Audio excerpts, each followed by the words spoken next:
Et l'agresseur présumé du meurtre d'hier à Lamentin a été retrouvé ce matin, coutelas à la main. Il était connu défavorablement des services de police. Le reportage complet d'ATV Guadeloupe en ouverture de ce journal. Et le maire de Pointe-à-Pitre, Jacques Bangou, plaide pour une réforme globale des moyens de transport dans l'archipel.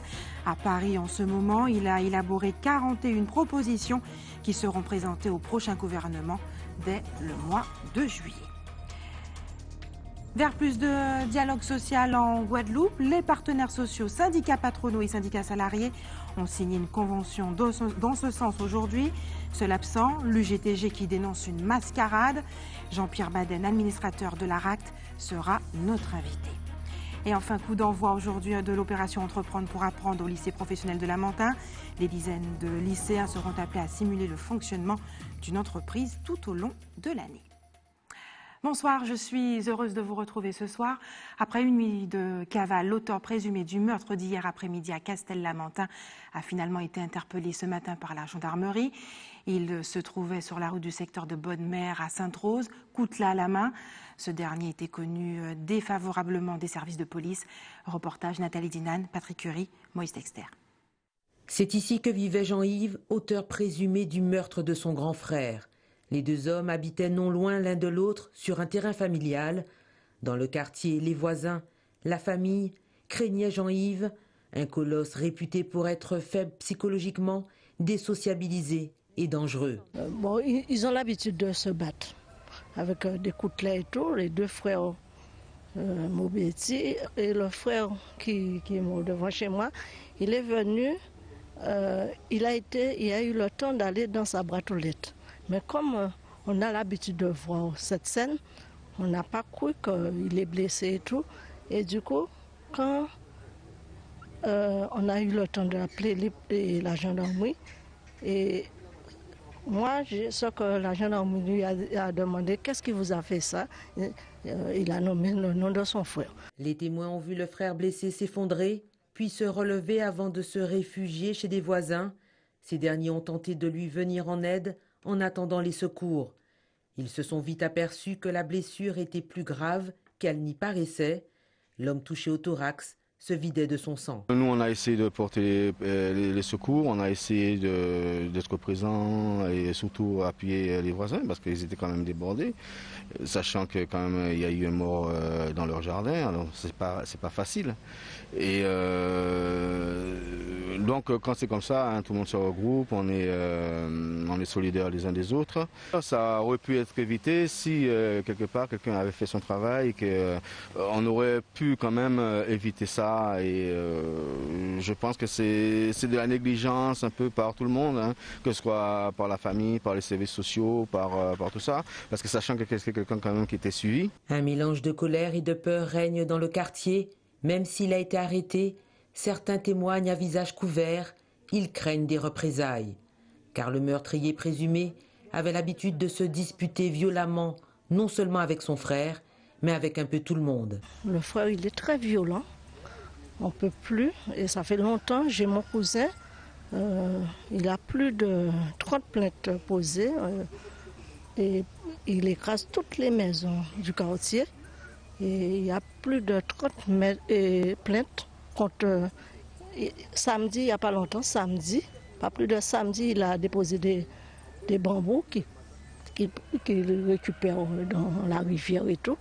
Et il a déposé devant chez moi là. Il fait des feux, quand il fait des feux, on ne peut plus. Ça fait longtemps, ça traîne, les gendarmes ne peuvent rien faire.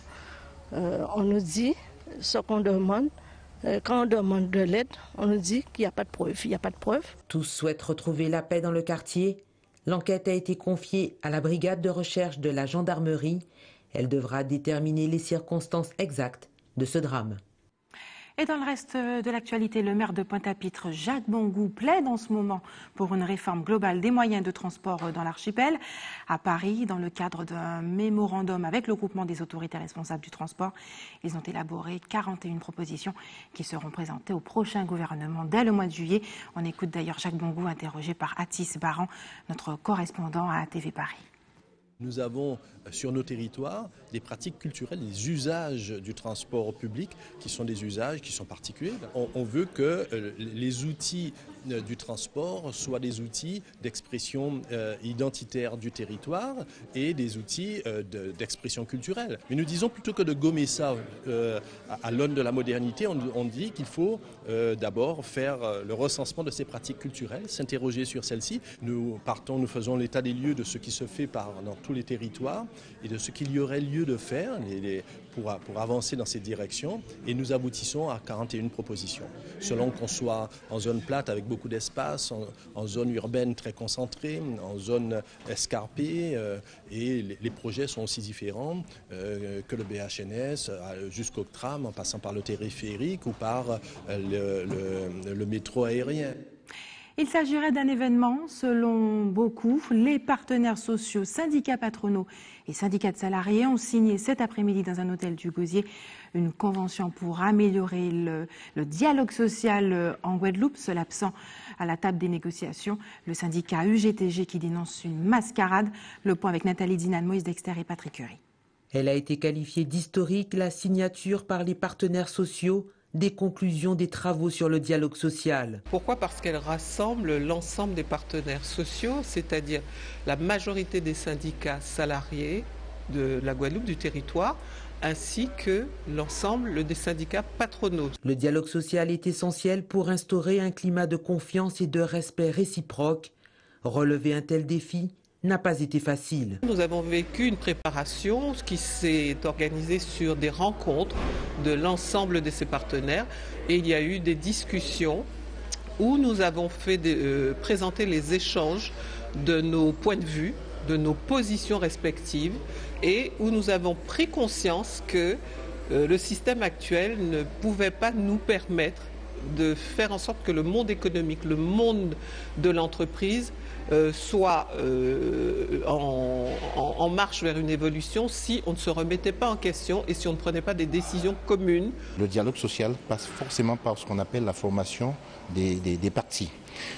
Un constat est clair, un exemple, la non-application des conventions collectives ainsi que du Code du travail se retrouve à la source de plus de 80% de conflits en Guadeloupe, conflits dans le domaine du travail. Donc aujourd'hui, si on s'assoit ensemble, on réfléchit, on met en place des dispositifs, on met en place des règles de discussion, je crois qu'on peut éviter qu'on arrive au conflit, ne serait-ce qu'en discutant, qu'en s'écoutant et qu'en apprenant à s'écouter. Une signature qui augure des relations peut-être moins conflictuelles. Puisqu'il n'y a pas de salariés sans entreprise, il n'y a pas d'entreprise sans salariés. Donc les deux parties vont s'y retrouver, ou du moins retrouveront leur compte dans cette convention et qui va permettre l'assise du dialogue social une bonne fois pour toutes en Guadeloupe. Une véritable prise de conscience et une volonté de travailler ensemble pour un avenir plus serein. Et l'un des administrateurs de l'ARACT, l'association régionale pour l'amélioration des conditions de travail, nous a rejoint sur ce plateau. Il est également syndicaliste. Jean-Pierre Baden, bonsoir. Bonsoir. Merci d'avoir accepté notre invitation ce soir. Alors l'ARACT, il faut le rappeler, a été créé suite aux événements de 2009. L'UGTG aujourd'hui a refusé de signer cette convention qui vise à améliorer les conditions de travail et le dialogue finalement entre patrons et salariés, patrons et syndicats. Est-ce que il dénonce une mascarade? Qu'est-ce que cela vous évoque? C'est une position de l'UGTG. On rappelle tout de même que l'UGTG a participé lors des différentes sessions de préparation de cette synthèse. Quand nous sommes partis effectivement au Canada, ils étaient présents, ils y adhéraient totalement, ils avaient compris également l'utilité aujourd'hui pour nous en Guadeloupe de pouvoir dialoguer, mais dialoguer de manière précise, de manière, je dirais, concrète. Et là, bon, on constate leur absence. Moi, je n'ai pas de commentaire. Vous la regrettez, cette absence? On la regrette parce que, qu'on le veuille ou pas, l'UGTG aujourd'hui, au niveau représentant salariés en Guadeloupe, est l'une des premières organisations. Nous, la CGTG, nous sommes la deuxième, mais nous aurions souhaité qu'elle soit aussi présente. Maintenant, elle n'est pas là. Je pense que comme toute organisation, peut-être ils attendent de voir un peu comment ça se déroule, etc. Nous, à la CGTG, nous ne donnons pas, bien sûr, une carte blanche comme ça à l'ARAC. Je suis administrateur même de l'ARAC. J'ai dû convaincre. Maintenant, à nous maintenant de travailler. Il faut qu'on puisse travailler de manière concrète au sein, effectivement, de l'ARAC pour pouvoir mettre en œuvre ce dialogue social. Jean-Pierre Baden, on s'inquiète un petit peu lorsqu'on voit on constate l'absence de l'UGTG. Vous l'avez dit, syndicat très important en Guadeloupe, notamment dans le secteur de la santé. Quelle portée peut avoir cette convention qui a été signée cet après-midi sans l'UGTG? Eh bien, déjà, de manière, je disais, concrète sur des grands thèmes qui nous attendent là. C'est vrai dans l'article 18 de la loi sur l'égalité réelle, cet article prend en compte la représentativité régionale. Nous allons avoir des chantiers importants. Par exemple, dans la mise en place ou l'adaptation des conventions collectives nationales en Guadeloupe. Justement, c'est bien ma question, peut-on faire sans eux? Eh bien, nous allons commencer, en tout cas, sans eux. Là encore, à l'instar un peu des politiques, c'est bien la population qui décide. Nous, que ce soit la CGTG, l'UGTG, l'ensemble des organisations patronales ou syndicales des salariés, c'est au final cette population qui va donner crédit à ce qu'on fait. C'est vrai que l'instance de l'UGTG a décidé de ne pas y être. Après, nous en prenons acte. Nous ne sommes pas là, nous, en tout cas, à l'organisation syndicale CGTG, de commenter ou de dire à la CGTG ce qu'il doit faire. Par contre, nous, la CGTG, nous allons œuvrer pour que cette nouvelle chance, nous dirons, parce que c'est vrai, au travers de cet organisme-là, qui nous permet d'avoir un espace de dialogue apaisé avec les différents syndicats patronaux, ce qui malheureusement n'est pas le cas quand nous sommes dans des situations conflictuelles. Il faut prendre ce temps-là pour pouvoir discuter. Je pense qu'aujourd'hui, la population, hormis les luttes, et c'est tout à fait normal, on l'a dit, nous ne rêvons pas, on ne va pas penser que nous claquons des doigts, que tout conflit va s'estomper en Guadeloupe. Non, mais on est en train d'œuvrer pour arriver à cela. Qu'avez-vous justement décidé pour y arriver? Eh bien, nous avons déjà, on a présenté un certain nombre de projets que nous avons présentés. Au niveau de cette, il y a la formation effectivement professionnelle. Il faut former, comme on l'a dit, des médiateurs, parce que là, aujourd'hui, c'est uniquement quand nous sommes déjà en conflit, où là, soit on se retourne vers la DIEC, soit par des personnes sur la place qui ne sont pas forcément formées au dialogue social et à la médiation sociale. Donc là, pour nous, l'un des chantiers également de l'ARAC, c'est de permettre que ce soit les représentants employeurs, au niveau de la médiation, je parle, que ce soit au niveau des salariés, de former les deux protagonistes, je dirais, les employeurs et les salariés, à la médiation. Parce qu'on a beau dire de dialoguer, je veux dire, c'est vieux, hein, tout est écrit, partout on dialogue. Mais maintenant, comment on dialogue? Ça s'apprend. Ça, par rapport aussi, on en a parlé cet après-midi, il y a aussi, en Guadeloupe particulièrement, ce poids historique qui est encore toujours là. Donc c'est une série de dispositions qu'on doit appréhender, qu'on doit prendre en compte, et pour cela, on doit en discuter dans des lieux, effectivement, où là, tout est apaisé. Ce n'est pas quand on est en conflit qu'on peut faire cela. Donc nous, aujourd'hui, en venant à l'ARAC, c'est ayant un lieu pour pouvoir discuter des grands sujets qui vont nous préoccuper là tout de suite, et voir comment l'ARAC aide à cela. L'ARAC n'est pas là pour faire le dialogue social, il est là pour aider aux différents acteurs de pouvoir... Jean-Pierre Baden, merci d'avoir accepté de répondre à nos questions ce soir. Le sujet est large et riche, hein, mais nous n'aurons pas le temps de le développer. Direction l'île-Sœur maintenant, en Martinique, où les 340 élèves du collège du Diamant n'ont pas eu cours aujourd'hui. Et pour cause, les parents d'élèves et les professeurs ont fait grève suite à la suppression prochaine d'une classe de 3e, comme c'était le cas récemment en Guadeloupe. Ils jugent la décision du rectorat intolérable. On regarde le reportage d'Alizé Lutran et d'Aiguille Raphaël René. Ces lycéens de première bac pro communication visuelle et plurimédia ont décidé de créer un site internet dédié aux artistes locaux. Ils l'ont baptisé Refart. On travaille sur la création d'un site internet là où on vendrait et mettrait en valeur tous les artistes locaux des Antilles. Dans notre formation, on touche pas mal à l'art, tout ça. On s'est bien rendu compte que ça manquait un peu d'informations artistiques et culturelles au niveau des Antilles en général, en fait. Pour les accompagner dans leur démarche, une formatrice de la Petra Patrimonia Antilles, une coopérative d'activité et d'emploi au service des entrepreneurs. Le thème de l'atelier, c'est sur acheter et produire. Je leur fais prendre conscience par rapport au coût de revient, les éléments, les différents paramètres qu'ils doivent prendre en compte, c'est-à-dire les charges indirectes ou directes pour qu'ils puissent établir un prix intéressant pour la vente. Ces lycéens ne sont pas les seuls porteurs de projets. Au total, ils sont plus de 130, venus de différents établissements scolaires, pour participer à ces ateliers de perfectionnement à la gestion d'entreprise. Tous ont décidé de relever le défi d'entreprendre en lycée. C'est une opération pédagogique dans laquelle des groupes formés de 5 à 8 élèves du CAP au BTS vont simuler le fonctionnement d'une entreprise dans leur établissement scolaire. Donc simulés, ils vont fonctionner comme de véritables entrepreneurs.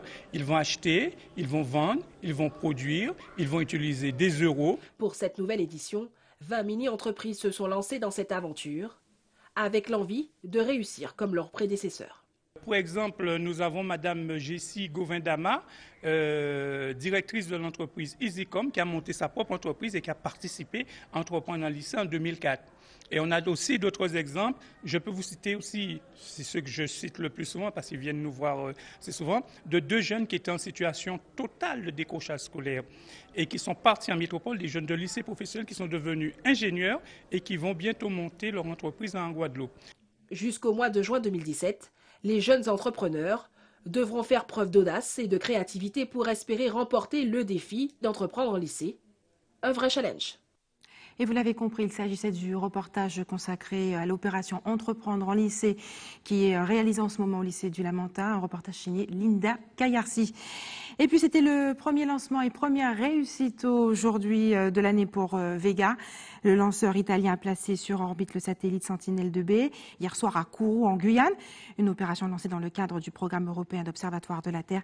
Le lanceur a quitté le pas de tir comme prévu à 22h49 et la mission aura duré un peu moins de 58 minutes. Restez sur ATV Guadeloupe dans un instant. La tournée solidaire de Lassarude en Guyane dans les rues de Cayenne. Et puis nous entendrons vos pronostics sur le match de football qui va opposer Paris à l'équipe de Barcelone. Mais avant, en Guyane, une association sillonne depuis plus de 20 ans maintenant les rues de Cayenne pour venir en aide aux personnes toxicomanes. Hormis le suivi administratif pour prendre en charge ces personnes, il leur propose également des repas. Et justement, Ayoudélé Germa a suivi la tournée de quelques bénévoles. On regarde. Zoro, comme il se fait appeler, est l'un des fidèles bénéficiaires des maraudes de cette association de lutte contre la toxicomanie. Du lundi au vendredi, l'association distribue une quarantaine de repas par jour. Aujourd'hui, c'est spaghettis et crudités. Ils sont très gentils. Ils sont très gentils. Je ne vais pas dire sympa. Très gentils déjà, c'est sympa. Et ces gens-là, ils nous donnent à manger, ils nous donnent à boire. Ils nous aident sur notre démarche. Si on veut s'en sortir de la drogue, des trucs comme ça, voilà. Zoro n'en dira pas plus sur les raisons qui l'ont amené à la drogue.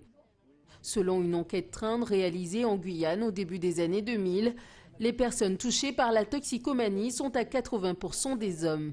La cocaïne en poudre et le crack sont les substances les plus répandues, entraînant chez leurs consommateurs des conséquences sanitaires parfois graves. Avec le dénommé Zoro, oui, effectivement, on discutait avec lui sur son parcours de soins.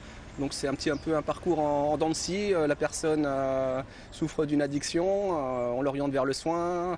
Elle passe par un petit processus de guérison, elle retombe, elle revient nous voir. Donc c'est vraiment une démarche de longue haleine pour emmener la personne jusqu'à la complète guérison, entre guillemets. Nous avons également un accueil fixe qui est composé d'une équipe d'agents de prévention et de moniteurs éducateurs. Donc nous assurons tout ce qui est le suivi administratif des usagers. En plus de l'équipe mobile, l'association dispose d'un site d'hébergement de 24 places. Un lieu ouvert et gratuit d'aide et d'écoute. Deuxième de son groupe, le Paris Saint-Germain sera opposé au FC Barcelone en 8e de finale de la Ligue des Champions demain. La tâche s'annonce ardue pour les Parisiens habitués à se frotter aux partenaires de Lionel Messi ces dernières années. Quels sont vos pronostics? On écoute vos réponses recueillies par Moïse Dexter et Patrick Curie. Je crois que oui, parce que il y a des très bons joueurs au Barça qui peuvent être plus forts que ceux de Paris. Mais il y a aussi du côté de Paris, il y a plein de bons joueurs aussi, on peut dire ça. Mais pour moi, Barça, il peut gagner. C'est certain. Je pense que Paris Saint-Germain peut gagner amplement. S'ils sont bien concentrés, je pense qu'ils peuvent aller jusqu'au bout. C'est possible, c'est pas impossible. Ça peut se faire.